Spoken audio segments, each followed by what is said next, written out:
ABS-CBN News and Current Affairs. Panig sa katotohanan, panig sa pagbangon ng bayan. Sa ulo ng mga nagbabagong balita. Dandang Pinoy na nagbakasyon para sa Semana Santa, balik Metro Manila na.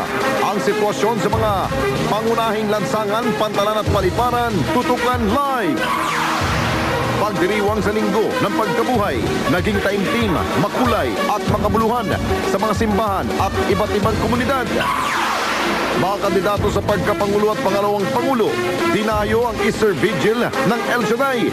Brother Mike Velarde, may inendorso ba? Abangan! Nationalista Party Standard Bearer Manny Villar, galit na itinanggi ang pag-uugnay sa kanya kay First Gentleman Mike Arroyo.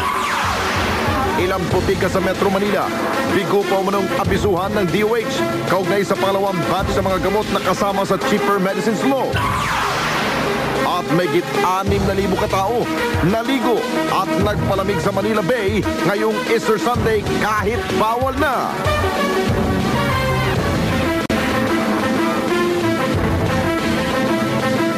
Live mula sa ABS-CBN News Center, Manila. Ito ang TV Patrol Linggo.